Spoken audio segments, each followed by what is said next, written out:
പിതാവിനും പുത്രനും പരിശുദ്ധ റൂഹായിക്കും സ്തുതി. കർത്താവിലെ ഏറ്റവും സ്നേഹമുള്ളവരും പ്രിയപ്പെട്ടവരുമേ, യേശുക്രിസ്തു നമ്മെ പുതിയ മനുഷ്യനാക്കി തീർത്തു. ക്രിസ്തുവിന്റെ അടുത്തേക്ക് വരുന്ന എല്ലാവരെയും പുതിയ സൃഷ്ടിയാക്കി അവൻ മാറ്റുന്നു. പഴയത് കഴിഞ്ഞു പോകുന്നു. യേശുവിൽ പുതിയ സൃഷ്ടിയാകുന്നവൻ ഭൂമിയിൽ ജീവിക്കുന്നുണ്ടെങ്കിലും അവന്റെ പ്രതീക്ഷയും പ്രത്യാശയും ആത്മമണ്ഡലങ്ങളിലാണ്. എന്നെന്നും ജീവിക്കുന്നത് ആത്മാവാണ്. മരണാനന്തരം മനുഷ്യന്റെ ആത്മാവ് സജീവമായി നിലകൊള്ളുന്നു. യേശുക്രിസ്തുവിന്റെ ഉയർപ്പ് അത് നമുക്ക് സാക്ഷ്യപ്പെടുത്തി തരുന്നു. മനുഷ്യന്റെ ആത്മാവ് എക്കാലത്ത് നിലനിൽക്കുന്നു. ക്രിസ്തു വാതിലാകുന്നു എന്ന് നമ്മെ പഠിപ്പിച്ചു. യേശുക്രിസ്തു ആകുന്ന വാതിലിലൂടെ ആത്മരക്ഷയെ സ്വീകരിച്ച് ദൈവരാജ്യത്തിന്റെ ഉള്ളിലേക്ക് പ്രവേശിക്കുന്ന ഏതൊരു വ്യക്തിയും നിത്യജീവിതത്തിന്റെ ഭാഗമാകും.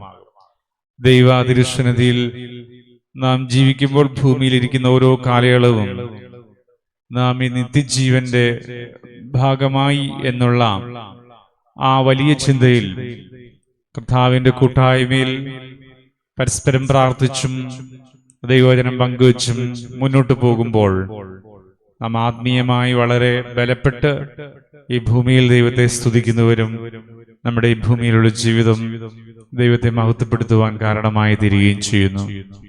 ഇന്നും നമുക്ക് ഇങ്ങനെ പ്രാർത്ഥിക്കുവാൻ ദൈവം അവസരം തന്നു.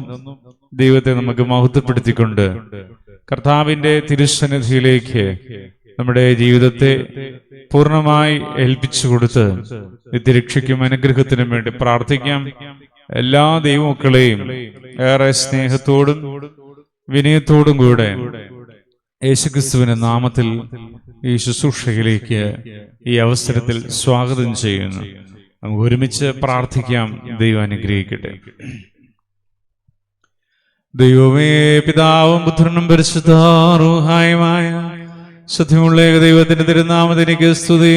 നമ്മുടെ മേൽ തന്റെ കരുണയും മനോഗുണവും നീക്കുണ്ടായിരിക്കട്ടെ. ആമീൻ. ആകാശവും ഭൂമിയും തന്റെ സ്തുതിയിൽ കൊണ്ട് നിറഞ്ഞിരിക്കുന്ന ബലവാനായ ദൈവം തമ്പുരാൻ പരിശുദ്ധൻ പരിശുദ്ധൻ പരിശുദ്ധൻ ഉയരങ്ങളിൽ സ്തുതി. ദൈവമായ കർത്താവിന്റെ തിരുനാമത്തിൽ വന്നവനും വരുന്നവനുമായവൻ വാഴ്ത്തപ്പെട്ടവനാകുന്ന ഉയരങ്ങളിൽ സ്തുതി. ദൈവമേ, നീ പരിശുദ്ധനാകുന്നു. ബലവാനെ, നീ പരിശുദ്ധനാകുന്നു. മരണമില്ലാത്തവനെ, നീ പരിശുദ്ധനാകുന്നു. ഞങ്ങൾക്ക് വേണ്ടി ക്രൂശിക്കപ്പെട്ടവനെ, ഞങ്ങളുടെ മേൽ കരുണയുണ്ടാകണമേ. ദൈവമേ, നീ പരിശുദ്ധനാകുന്നു. ബലവാനെ, നീ പരിശുദ്ധനാകുന്നു. മരണമില്ലാത്തവനെ, നീ പരിശുദ്ധനാകുന്നു. ഞങ്ങൾക്ക് വേണ്ടി ക്രൂശിക്കപ്പെട്ടവനെ, ഞങ്ങളുടെ മേൽ കരുണയുണ്ടാകണമേ. ദൈവമേ, നീ പരിശുദ്ധനാകുന്നു. ബലവാനെ, നീ പരിശുദ്ധനാകുന്നു. മരണമില്ലാത്തവനെ, നീ പരിശുദ്ധനാകുന്നു. ഞങ്ങൾക്ക് വേണ്ടി ക്രൂശിക്കപ്പെട്ടവനെ, ഞങ്ങളുടെ മേൽ കരുണയുണ്ടാകണമേ. ഞങ്ങളുടെ കർത്താവേ, ഞങ്ങളോട് കരുണ ചെയ്യണമേ. ഞങ്ങളുടെ കർത്താവേ, കൃപയുണ്ടായി ഞങ്ങളോട് കരുണ ചെയ്യണമേ. ഞങ്ങളുടെ കർത്താവേ, ഞങ്ങളുടെ ശുശ്രൂഷകളും പ്രാർത്ഥനകളും കൈക്കൊണ്ട് ഞങ്ങളോട് കരുണ ചെയ്യണമേ. ദൈവമേ, നിനക്ക് സ്തുതി. ശിക്ഷാവേ, നിനക്ക് സ്തുതി. പാപികളായ അടിയാരോട് കരുണ ചെയ്യുന്ന മിശിഹാ രാജാവേ, നിനക്ക് സ്തുതി. ബാറക്കുമോ. സ്വർഗ്ഗസ്ഥനായ ഞങ്ങളുടെ പിതാവേ, നിന്റെ തിരുനാമം പരിശുദ്ധമാക്കപ്പെടണമേ. നിന്റെ രാജ്യം വരണമേ. നിന്റെ തിരുവിഷ്ണു സ്വർഗ്ഗത്തിലെ പോലെ ഭൂമിയിലും ആകണമേ. ഞങ്ങൾക്ക് ആവശ്യമുള്ള ആഹാരം ഇന്ന് ഞങ്ങൾക്ക് തരണമേ. ഞങ്ങളുടെ കടക്കാരോട് ഞങ്ങൾ ക്ഷമിച്ചതുപോലെ ഞങ്ങളുടെ കടങ്ങളും പാപങ്ങളും ഞങ്ങളോട് ക്ഷമിക്കണമേ. പരീക്ഷയിലേക്ക് ഞങ്ങളെ പ്രവേശിപ്പിക്കരുതേ, പിന്നെയോ ദുഷ്ടൻ ഞങ്ങൾ രക്ഷിച്ചുകൊള്ളണമേ. എന്തുകൊണ്ടെന്നാൽ രാജ്യവും ശക്തിയും മഹത്വവും എന്നേക്കും നിനക്കുള്ളതാവുന്നു. ആമേൻ. കൃപ നിറഞ്ഞ മറിയമേ, നിനക്ക് സമാധാനം. ഞങ്ങളുടെ കർത്താവ് നിന്നോടുകൂടെ സ്ത്രീകളിൽ നീ വാഴ്ത്തപ്പെട്ടവളാകുന്നു. നിന്റെ ഉദരഫലമായ കർത്താവായ യേശുമിശിഹാ വാഴ്ത്തപ്പെട്ടവനാകുന്നു. ദൈവമാതാവായ ശുദ്ധകന്യകമർത്തോറിയമേ, തമ്പുരാനെ പറ്റി അമ്മേ, പാപികളായ ഞങ്ങൾക്ക് വേണ്ടി ഇപ്പോഴെപ്പോഴും മനസ്സമേത്ത് ദൈവം തമ്പുരാനോട് അപേക്ഷിച്ചുകൊള്ളണമേ. ആമീൻ. കാരുണ്യനാഥനും പരിശുദ്ധനുമായ ദൈവമേ, ഈ സമയത്തിനായിട്ട് ഞങ്ങൾ അങ്ങയെ സ്തുതിക്കുന്നു. 2-3 പേർ കൂടുതൽ മധ്യ ഉണ്ടെന്ന് അരുളി ചെയ്ത നാഥ, ഇന്ന് ഞങ്ങളുടെ മധ്യ നീ എഴുന്നള്ളി വന്നിരിക്കുന്നതിനാൽ ഞങ്ങൾ നിന്നെ സ്തുതിക്കുകയാണ്. ഈ നേരം പരിശുദ്ധാത്മാവായ ദൈവമേ, ഞങ്ങളിൽ ഒന്ന് നിറയണമേ. കർത്താവിന്റെ വചനത്തിൽ വളരുവാൻ ഞങ്ങളെ പ്രബലപ്പെടുത്തണമേ. നിത്യജീവന്റെ അനുഭവത്തിലേക്ക് എത്തുവാൻ ഞങ്ങളെ സഹായിക്കണമേ. കർത്താവേ, ഞങ്ങളുടെ ജീവിതത്തെ വിശുദ്ധീകരിക്കണമേ. തിരുവചനം ധ്യാനിപ്പാൻ ഞങ്ങൾക്ക് ഭാഗ്യമേകണമേ. കർത്താവേ, ഞങ്ങളുടെ ഉള്ളിൽ ആത്മാവ് ബലപ്പെടട്ടെ. കർത്താവേ, ഞങ്ങളുടെ ആത്മാവ് ദൈവത്തിൽ സന്തോഷിക്കുവാൻ ഇടവരട്ടെ. പരിശുദ്ധാത്മാവിന്റെ അഭിഷേകം ഇപ്പോൾ ഈ ശുശ്രൂഷയിലിരിക്കുന്ന എല്ലാവർക്കും ലഭിക്കട്ടെ. ക്രിസ്തുവിനെ സ്നേഹിക്കുവാനുള്ള നൽവരമേകട്ടെ. കുടുംബത്തിന്റെ പ്രയാസങ്ങൾ, ജീവിതത്തിന്റെ ഭാരങ്ങൾ, ജീവിതത്തിന്റെ ബുദ്ധിമുട്ടുകളെല്ലാം യേശുവിന്റെ തിരുസന്നിധിയിൽ സമർപ്പിച്ച് പ്രാർത്ഥിക്കുന്ന ഈ നാഴികയിൽ സ്വർഗീയമായ ആനന്ദം കൊണ്ട് ഞങ്ങളുടെ ജീവിതത്തെ എല്ലാം നിറച്ചു നിർത്തി ഞങ്ങളെ ആശ്വസിപ്പിക്കണമേ എന്ന് പ്രാർത്ഥിക്കുന്നു. ഇന്നയോളം ദൈവം നടത്തിയതിനും ഇതുവരെ കർത്താവ് പരിപാലിച്ചതിനുമായി നന്ദി പറയുന്നു. ദൈവസ്നേഹത്തിനായി, ദൈവത്തിന്റെ കരുതലിനായി, ദൈവത്തിന്റെ വലിയ മനസ്സിലവിനായി നന്ദി പറയുന്നു. പരിശുദ്ധാത്മാവായ ദൈവം ഈ സമയത്ത് ഞങ്ങളുടെ ശരീരത്തിലും ജീവിതത്തിലും മനസ്സിനുമുള്ള സകല ദുരാത്മാക്കളും ദുഷ്ടതകളും പൈശാചിക ബന്ധനങ്ങളും യേശു ക്രിസ്തുവിന്റെ നാമത്തിൽ വിട്ടുപോകട്ടെ. കർത്താവേ, ഞങ്ങളിരിക്കുന്ന സ്ഥലം, ഞങ്ങളുടെ കുടുംബം, ഞങ്ങളുടെ ജീവിതം മുഴുവനും വിശുദ്ധീകരിക്കപ്പെടുവാൻ ഈ നേരം അനുഗ്രഹമാകണമേ. വിശുദ്ധമായ വഴികളിലൂടെ കർത്താവേ, ഞങ്ങളെ സംരക്ഷിച്ച് ഞങ്ങളെ അനുഗ്രഹിക്കണമേ എന്ന് പ്രാർത്ഥിക്കുന്നു. ദൈവ സ്നേഹത്തിനായി നന്ദി പറയുന്നു. പരിശുദ്ധ അഭിഷേകത്തിനായി സ്തോത്രം പറയുന്നു. ദൈവം കൂടെ ഇരിക്കുന്നതിനായി ദൈവത്തെ മഹത്വീകരിക്കുന്നു. വചനം ഞങ്ങൾക്ക് നൽകണമേ, ഞങ്ങളെ ശുദ്ധീകരിക്കണമേ. പിതാവിന്റെയും പുത്രന്റെയും പരിശുദ്ധാത്മാവിന്റെയും നാമത്തന്നെ ആമീൻ. കർത്താവിൽ ഏറ്റവും സ്നേഹമുള്ളവരും പ്രിയപ്പെട്ടവരുമേ, തീത്തോസിന് എഴുതിയ ലേഖനം 3-ാം അധ്യായം 6-ാമത്തെ വാക്യം മുതൽ താഴോട്ട് നമുക്ക് ചേർന്ന് വായിക്കാം. തീത്തോസിന് എഴുതിയ ലേഖനം 3-ാം അധ്യായം 6-ാമത്തെ വാക്യം മുതൽ താഴോട്ട് നമുക്ക് ചേർന്ന് വായിക്കാം.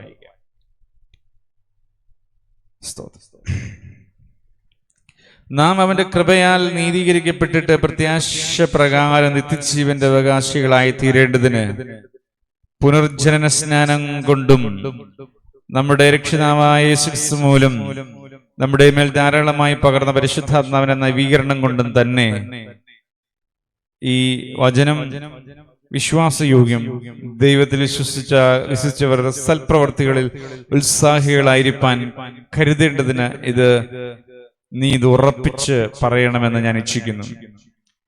ആത്മീയ ജീവിതം നയിക്കുന്ന ഒരു വ്യക്തിയുടെ ജീവിതത്തിന്റെ മർമ്മപ്രധാനമായ ചില വസ്തുതകളാണ് ശ്ലീഹ തീത്തോസിനെ ഭരമേൽപ്പിക്കുന്നത്. ഒന്ന്, എല്ലാ മനുഷ്യരെയും പഠിപ്പിക്കേണ്ട, ഉറപ്പിച്ച് ആവർത്തിച്ച് പറയേണ്ട ചില കാര്യങ്ങളിൽ ഒന്ന് കൃപയുടെ അനുഭവമാണ്. നാം നീതീകരിക്കപ്പെടുന്ന കൃപയാലാണെന്ന് എപ്പോഴും പറഞ്ഞോളണം. നമ്മുടെ പ്രാർത്ഥന, നമ്മുടെ എന്തെങ്കിലും യാഗങ്ങൾ, വഴിപാടുകൾ, ഇതൊന്നും നമ്മെ നീതീകരിക്കുന്നില്ല. എന്നാൽ നമ്മുടെ പ്രാർത്ഥനയും വഴിപാടുകളും എല്ലാം നീതീകരിക്കുന്നതിന്റെ പിന്നിൽ, അതിൽ അനുഗ്രഹമാകുന്നതിന്റെ പിന്നിൽ ഓർത്തുകൊള്ളണം, കൃപയാണ്. എന്താണ് സംഭവിക്കുന്നത്? നാം ഒരു പ്രാർത്ഥന കഴിക്കുമ്പോഴും അല്ലെങ്കിൽ പ്രാർത്ഥന ചൊല്ലുമ്പോഴും വഴിപാട് അല്ലെങ്കിൽ നേർച്ചകൾ അല്ലെങ്കിൽ നമ്മുടെ ദശാംശങ്ങൾ സമർപ്പിക്കുമ്പോഴൊക്കെ അത് ദൈവത്തോടുള്ള സ്നേഹമാണ് പ്രകടമാക്കുന്നത്. ദൈവത്തോടുള്ള സ്നേഹം പ്രകടമാക്കുന്നു എന്ന് പറഞ്ഞാൽ ദൈവത്തോട് അടുത്തു വരുന്ന അനുഭവമാണ്. ദൈവത്തോട് നാം അടുത്തു വരുന്ന അനുഭവമാണ്. ദൈവത്തോട് അടുത്തു വരുമ്പോൾ, ദൈവത്തെ സ്നേഹിക്കുമ്പോൾ, ദൈവത്തോട് കൂടെ ഇരിക്കുമ്പോഴും ദൈവത്തിന്റെ കൃപ നമുക്ക് ധാരാളമായി ലഭിക്കുന്നു. ദൈവത്തിന്റെ കൃപയാൽ നമ്മുടെ തെറ്റുകൾ ഇല്ലാതെയാവുകയാണ്. അല്ലാതെ നമ്മുടെ പ്രവൃത്തി കൊണ്ടോ നമ്മുടെ മനസ്സുകൊണ്ടോ അല്ല എന്ന് ഓർത്തുകൊള്ളുക. അതുകൊണ്ട് തന്നെ പ്രിയപ്പെട്ടവരെ, നമുക്ക് അഹങ്കരിക്കാൻ യാതൊന്നുമില്ല. നമ്മുടെ ജീവിതത്തിൽ ലഭിക്കുന്നതായ എല്ലാ നന്മകളും, എല്ലാ കാര്യങ്ങളും, അതിന്റെ പിന്നില് ദൈവത്തിന്റെ കൃപയാണ്. ഗ്രേസ് ഓഫ് ഗോഡ്, ദൈവത്തിന്റെ കൃപ. ആ കൃപയുടെ ശക്തിയിലാണ് നാം ജീവിക്കുന്നത്. അതുകൊണ്ട് തന്നെ ദൈവത്തിന്റെ കൃപയിൽ ആശ്രയിക്കുന്ന, കൃപ ചെയ്യണമേ, കരുണ കാണിക്കണമേ, നിന്റെ കൃപയിൽ, അല്ലെങ്കിൽ ദൈവമേ നിന്റെ കൃപയാൽ എന്നോട് കരുണ ചെയ്യണമേ എന്നൊക്കെ പ്രാർത്ഥിക്കുന്ന, അല്ലെങ്കിൽ അതിൽ അമിതമായി ആശ്രയിക്കുന്ന വ്യക്തിത്വങ്ങൾ ജ്ഞാനികളായി മാറുന്നു, വിവേകികളായി മാറുന്നു. അവർക്ക് രൂപാന്തരം വരുന്നു. അവർ പരിവർത്തനത്തിന് വിധേയപ്പെടുന്നു. പ്രിയപ്പെട്ടവരെ, എന്നാൽ നമ്മുടെ എന്തെങ്കിലുമൊക്കെ കഴിവ് കൊണ്ടാണെന്ന് ആരെങ്കിലും നിരൂപിച്ചാൽ അവരുടെ ജീവിതം വളരെ ചുരുങ്ങി വളരെ നിരാശയിലും സങ്കടത്തിലുമാകുന്നു. അതുകൊണ്ട് ഒരു മനുഷ്യന് ആത്മസന്തോഷം ലഭിക്കുവാനും ഒരു മനുഷ്യന് നിത്യമായ സന്തോഷം അനുഭവിക്കുവാനും ദൈവത്തിന്റെ കൃപയിൽ വളരുക എന്നതാണ് പരമപ്രധാനമായ കാര്യം. എനിക്ക് കിട്ടുന്ന അനുഗ്രഹം എല്ലാം കൃപയാലാണ്. അതുകൊണ്ട് ഞാൻ ആശ്രയിക്കുന്നതും കൃപയാലാണ്. പ്രിയപ്പെട്ടവരെ, അതുകൊണ്ട് നാം കൃപയാൽ നീതീകരിക്കപ്പെട്ടിട്ട് നമുക്ക് പ്രത്യാശ ലഭിക്കുന്നു. സത്യത്തില് പ്രത്യാശ ലഭിക്കുന്നതും കൃപയുടെ അനുഭവമാണ്. കാരണം എന്റെ പാപം ദൈവം തൂക്കി നോക്കിയാൽ എനിക്കൊരു സ്ഥലത്ത് പോലും പ്രവേശിക്കാൻ കഴിയില്ല. നിത്യത കിട്ടില്ല, സ്വർഗരാജ്യം കിട്ടില്ല, ഒരു നല്ല ജീവിതം കിട്ടില്ല, ഒന്നുമില്ല. പക്ഷെ ഞാൻ കൃപയിൽ ആശ്രയിക്കുമ്പോൾ, ദൈവത്തിൽ വിശ്വസിക്കുമ്പോൾ, പ്രിയപ്പെട്ടവരെ, എനിക്ക് അവന്റെ കൃപയാൽ അവൻ എനിക്ക് സൗജന്യമായി തന്ന ആ ഭാഗ്യം കൊണ്ട് എനിക്കൊരു പ്രതീക്ഷ വരുന്നു, പ്രത്യാശ വരുന്നു. അഗ്നിമയന്മാർ വിറച്ചിടുന്ന സ്ഥലത്തേക്ക് ചെല്ലാമെന്ന്. പ്രിയപ്പെട്ടവരെ, നിങ്ങൾക്ക് ഈ രണ്ടനുഭവം ഉണ്ടോ? ഇല്ല എങ്കിൽ ഇന്ന് ഇത് കേൾക്കുമ്പോൾ നിങ്ങൾ ആഗ്രഹിച്ച് പറയണം, കൃപയുടെ നിറവ് എനിക്ക് തരണം. എന്താണ് കൃപയുടെ നിറവ് എന്ന് പറയുന്നത്? പ്രിയപ്പെട്ടവരെ, എന്നെ പൊതിഞ്ഞു പിടിക്കുന്ന ദൈവസ്നേഹമാണ്. ഞാൻ പാപിയായിരുന്നിട്ടും എന്നെ പൊതിഞ്ഞു പിടിക്കുന്ന ദൈവസ്നേഹം, എന്നെ ചേർത്ത് മാറോട് പിടിക്കുന്ന ദൈവസ്നേഹം. കൃപയുടെ അനുഭവം എനിക്ക് തരണമേ എന്ന് ഓരോരുത്തരും പ്രാർത്ഥിക്കുക. കൃപയുടെ അനുഭവം സംരക്ഷണ ബോധം നൽകുന്നു. കൃപയുടെ അനുഭവം കോൺഫിഡൻസ് നൽകുന്നു.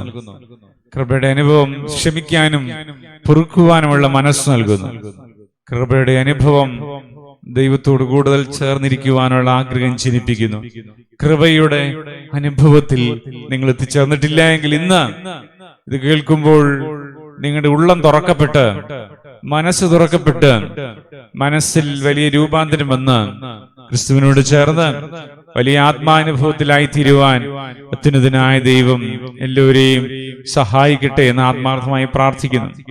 രണ്ട് പറഞ്ഞത്, നാം യേശുവിന്റെ സംരക്ഷണ വലയത്തിൽ യേശു നമ്മെ പൊതിഞ്ഞു പിടിക്കുന്ന പുതപ്പിന്റെ ഉള്ളിൽ അല്ലെങ്കിൽ വലിയ ഒരു സംരക്ഷണ കവചത്തിന്റെ ഉള്ളിൽ എത്തുമ്പോൾ നമുക്കൊരു ഉറപ്പ് ലഭിക്കുകയാണ്, നാം പോകുന്ന വഴി ശരിയാണെന്ന്.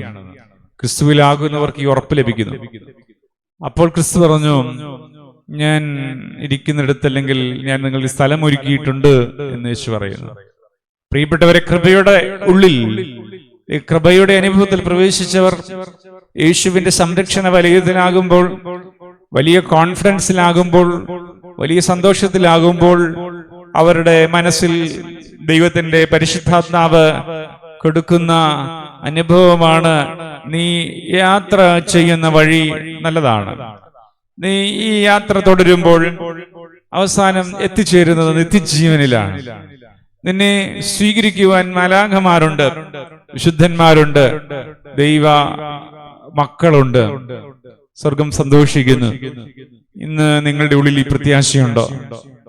ഞാൻ മരിച്ചു കഴിയുമ്പോൾ സ്വർഗത്തിൽ ചെല്ലുമെന്ന് പ്രത്യാശയുണ്ടോ? നിത്യജീവനെ കുറിച്ച് പ്രത്യാശയുണ്ടോ?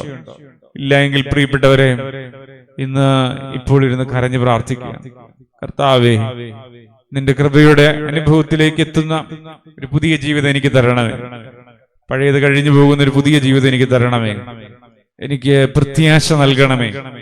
ഇത് രണ്ടും ജീവിതത്തിൽ മുന്നോട്ട് പോകുവാൻ വളരെ ആവശ്യമായിരിക്കുന്ന കാര്യമാണ്. പ്രിയപ്പെട്ടവരെ, പ്രത്യാശ പ്രകാരം നിത്യജീവന്റെ അവകാശികളായി തീരേണ്ടതിന് പുനർജനന സ്നാനം കൊണ്ടും, ഹല്ലേലൂയ. പ്രിയപ്പെട്ടവരെ, നമ്മളെല്ലാവരും മാമോദീസ മുങ്ങിയവരാണ്. മാമോദീസ മുങ്ങുക എന്ന് പറഞ്ഞാല് ക്രിസ്തുവിനെ സ്വീകരിക്കുന്നു, ഈ കൃപയുടെ അനുഭവത്തിലാകുന്നു എന്നതാണ് അർത്ഥം. പക്ഷേ പലപ്പോഴും നാം ആ ബോധ്യത്തിൽ എത്തിച്ചേരുന്നില്ല എന്നുള്ള യാഥാർത്ഥ്യമാണ്. കാരണം തിരിച്ചറിയുന്നില്ല. ക്രിസ്തുവിന്റെ അഭിഷേകം എല്ലാവർക്കും ലഭിക്കുന്നു മാമോദീസായിലൂടെ, അത് എല്ലാവർക്കും ലഭിക്കുന്നത്. പക്ഷേ ബോധ്യം നഷ്ടപ്പെട്ടു പോകുന്നു. ആ തിരിച്ചറിവിലല്ല, ക്രിസ്തു ബന്ധത്തിലല്ല അനേകർ ജീവിക്കുന്നത്. എങ്ങനെയാണ്, ക്രിസ്തു ബന്ധത്തിലാണോ എന്ന് നാം ചിന്തിക്കുന്നത്, പ്രിയപ്പെട്ടവരെ, അല്ലെങ്കിൽ മനസ്സിലാക്കുന്നത്. നമ്മുടെ ജീവിതം ലോകത്തിന്റെ സ്ട്രക്ചറിൽ നിന്ന് മാറി വിശുദ്ധന്മാരോട് പങ്കുചേർന്ന് അവരോട് ഓഹരിക്കാരായി അവരോട് ചേർന്ന് പോകുന്നത് നമുക്ക് കാണാനായിട്ട് കഴിയും. പുനരുജ്ജനന സ്നാനം, പുതിയ സൃഷ്ടിയാകുന്ന അനുഭവം. ഒരുവൻ ക്രിസ്തുവിലായാൽ അവൻ പുതിയ സൃഷ്ടിയാണ്. പഴയത് കഴിഞ്ഞുപോയി. സക്കായിയുടെ ഭവനത്തിൽ യേശു ചെന്നു. യേശു അവിടെ സംസാരിച്ചു കൊണ്ടിരിക്കുമ്പോൾ സക്കായിയുടെ ജീവിതത്തിൽ പരിവർത്തനം വന്നു. ക്രിസ്തു ഭവനത്തിൽ വന്നപ്പോൾ സക്കായിയുടെ ഹൃദയത്തിലാണ് ആദ്യം എത്തിയത്. ഹൃദയത്തിൽ സക്കായി യേശുവിനെ കാണാൻ ആഗ്രഹിച്ചു. സക്കായിയുടെ ഹൃദയത്തിൽ യേശു എത്തി. സക്കായിയുടെ ഭവനത്തിൽ യേശു എത്തി. സക്കായിൽ പരിവർത്തനം വരാൻ തുടങ്ങി. സക്കായി പുതിയ മനുഷ്യനായി. പറഞ്ഞു, ഞാൻ തെറ്റായി നേടിയതെല്ലാം വിട്ടുകൊടുക്കാൻ തയ്യാറാണ്. ക്രിസ്തുവിന്റെ അടുത്ത് വന്നവരെല്ലാവരും പുതിയ അനുഭവത്തിൽ മടങ്ങി. പാപിനിയായ സ്ത്രീ വിശുദ്ധന്മാരോട് പങ്കുചേർന്നു. പ്രിയപ്പെട്ടവരെ, യേശുവിന്റെ അരികെ വന്ന എല്ലാവരും അനുഗ്രഹിക്കപ്പെട്ടു. ആരും നിരാശരായില്ല, ആരും തകർന്നു പോയില്ല, ആരും നിലവിളിച്ചു പോയില്ല. എന്തുകൊണ്ടെന്നാൽ ക്രിസ്തു മനുഷ്യനെ പുതിയതാക്കുന്നു, നവീകരിക്കുന്നു, ദൈവ തേജസ്സിന്റെ ഭാഗമാക്കുന്നു. ക്രിസ്തു ഇല്ല എങ്കിൽ പ്രാകൃത രൂപമാണ്, പാപവും അശുദ്ധിയും നിറഞ്ഞിരിക്കുന്നു. പിശാച് ചിലപ്പോൾ ചില മൂടുപടങ്ങൾ ഇട്ടേക്കാം, താതാത്മ്യം തോന്നിച്ചേക്കാം. പക്ഷേ ക്രിസ്തു മനുഷ്യനെ സ്വതന്ത്രമാക്കും. പിശാച് മനുഷ്യനെ കെട്ടിയിടുന്നു, ക്രിസ്തു മനുഷ്യന് സ്വാതന്ത്ര്യം നൽകുന്നു. പിശാച് മനുഷ്യനെ അടിമത്തത്തിലാക്കുന്നു. പുറമേ നിന്ന് നോക്കുമ്പോൾ ദൈവീകത തോന്നും പൈശാചിക ശക്തികളിൽ, എന്നാൽ അത് ദൈവീകതയല്ല, അത് പൈശാചികതയാണ്. ക്രിസ്തുവിലൂടെ യഥാർത്ഥമായ സ്വാതന്ത്ര്യം ഓരോ വ്യക്തികൾക്കും ലഭിക്കുന്നു. ആരൊക്കെയാണോ യേശുവേ എന്നൊരൊറ്റ വാക്ക് വിളിക്കുന്നത്, അവരുടെ ജീവിതം വല്ലാതെ രൂപാന്തരപ്പെടുന്നു. പ്രിയപ്പെട്ടവരെ, പുനർജനന സ്നാനം കൊണ്ട് പുതിയ സൃഷ്ടിയാകുന്ന അനുഭവം നിങ്ങൾക്ക് ഇന്ന് ഇത് കേൾക്കുമ്പോൾ ഉണ്ടാകട്ടെ. 3 കാര്യമാണ് പറഞ്ഞത്. നിങ്ങൾക്ക് കൃപയുടെ ഒരു സംരക്ഷണ കവചം അനുഭവമാകട്ടെ. 2, നിത്യജീവനെ കുറിച്ചുള്ള ഒരു വലിയ പ്രതീക്ഷ ഉണ്ടാകട്ടെ. പുനർജനന സ്നാനത്തിന്റെ അല്ലെങ്കിൽ പുതിയ ജീവിതത്തിന്റെ ഒരനുഭവം നിങ്ങൾക്ക് ഉണ്ടാകട്ടെ. ഹല്ലേലൂയ. പ്രിയപ്പെട്ടവരെ, ഇതെല്ലാം പ്രവർത്തിക്കുന്നത് ആരാണത് പ്രവർത്തിക്കുന്നത്? യേശുക്രിസ്തു മൂലം നമ്മുടെ മേൽ ധാരാളമായി പകർന്ന പരിശുദ്ധാത്മാവിന്റെ നവീകരണം കൊണ്ട് തന്നെ. നാം ക്രിസ്തുവിൽ ആശ്രയിക്കുമ്പോൾ ഈ 3 കാര്യങ്ങൾ, അനവധിയായ കാര്യങ്ങളുണ്ട്, ഇവിടെ 3 കാര്യങ്ങൾ പറയുന്നു. ഈ 3 കാര്യങ്ങൾ നമ്മുടെ ജീവിതത്തിൽ വരുന്നത് എങ്ങനെയാണ്? ക്രിസ്തു മൂലം പരിശുദ്ധാത്മാവിന്റെ നവീകരണം കൊണ്ട് ഇത് നടക്കുന്നു. ഹല്ലേലൂയ. അപ്പോൾ ഹോളി സ്പിരിറ്റ് വർഷിക്കുന്ന ആലയവും ജീവിതവുമായി നമ്മൾ മാറുകയാണ്.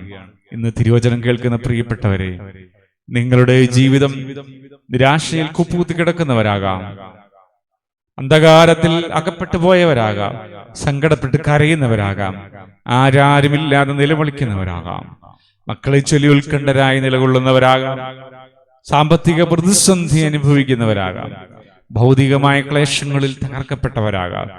ഇതെല്ലാം എല്ലാ മനുഷ്യർക്കും ഉണ്ട്. എങ്കിൽ തന്നെ ക്രിസ്തുവിലുള്ളവർക്ക് അവനൊരു മറവിടമാണ്.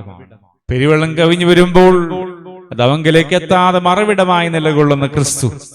ഇന്ന് രാത്രി നിങ്ങൾക്ക് ആഗ്രഹമുണ്ട് എങ്കിൽ ക്രിസ്തുവിൽ വളരാൻ ഇടവരുന്ന സമയമാണ്. എന്തുകൊണ്ടെന്നാൽ ഇപ്പോൾ പരിശുദ്ധാത്മാവ് നിങ്ങളിരിക്കുന്ന സ്ഥലത്തേക്ക് വ്യാപരിക്കുന്നു. ഹോളി സ്പിരിറ്റ് ഇറങ്ങി വന്നിട്ടുണ്ട്, പരിശുദ്ധാത്മാവ് ഇറങ്ങി വന്നിട്ടുണ്ട്, പരിശുദ്ധാത്മാവിന്റെ സാന്നിധ്യമുണ്ട്. ഇതാ ഓരോരുത്തരെയും അവൻ രൂപാന്തരപ്പെടുന്നു. ഹോളി സ്പിരിറ്റ് ഓരോരുത്തരെയും ശിരസ് മുതൽ പാദം വരെയും ശുദ്ധീകരിക്കുന്നു.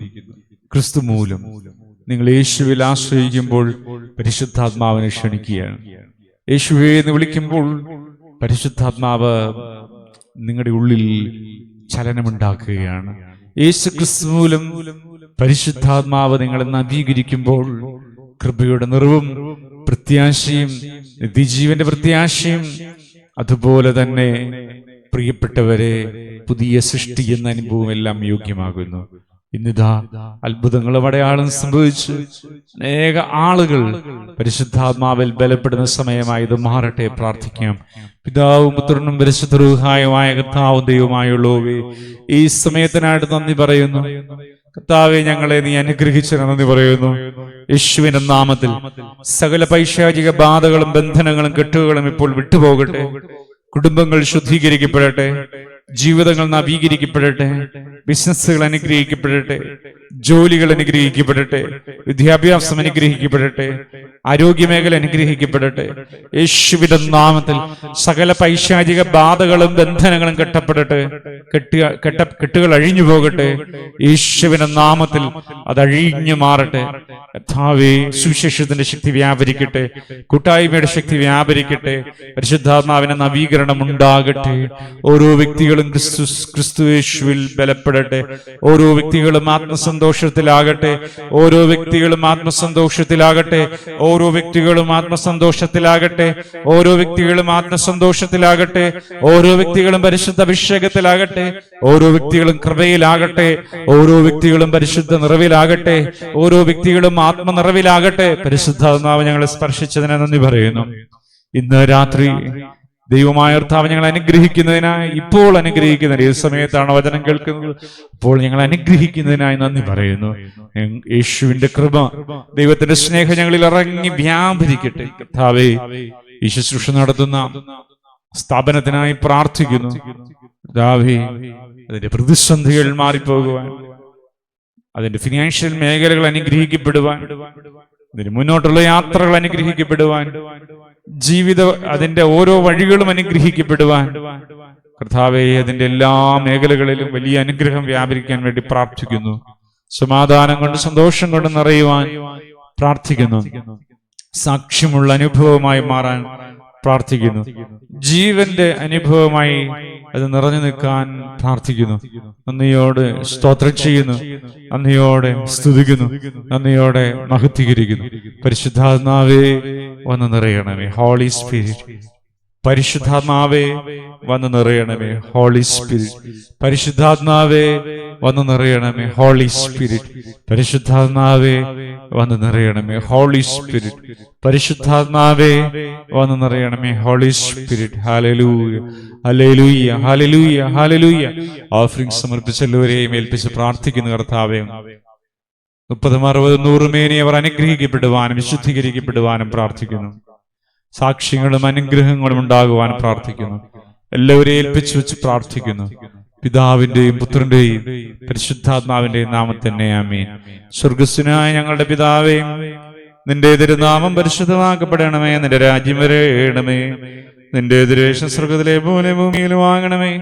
ഞങ്ങൾക്ക് ആവശ്യമുള്ള ആഹാരം ഇന്ന് ഞങ്ങൾക്ക് തരണമേ. ഞങ്ങളുടെ കടക്കാരോട് ഞങ്ങൾ ക്ഷമിച്ചതുപോലെ ഞങ്ങളുടെ കടങ്ങളും പാപങ്ങളും ഞങ്ങളോട് ക്ഷമിക്കണമേ. പരീക്ഷയിലേക്ക് ഞങ്ങളെ പ്രവേശിപ്പിക്കരുതേ, പിന്നെയോ ദുഷ്ടൻ ഞങ്ങൾ രക്ഷിച്ചുകൊള്ളണമേ. എന്തുകൊണ്ടെന്നാൽ രാജ്യവും ശക്തിയും മഹത്വവും എന്നേക്കും നിനക്കുള്ളതാവുന്നു. ആമേൻ. കൃപ നിറഞ്ഞു മറിയമേ, നിനക്ക് സമാധാനം.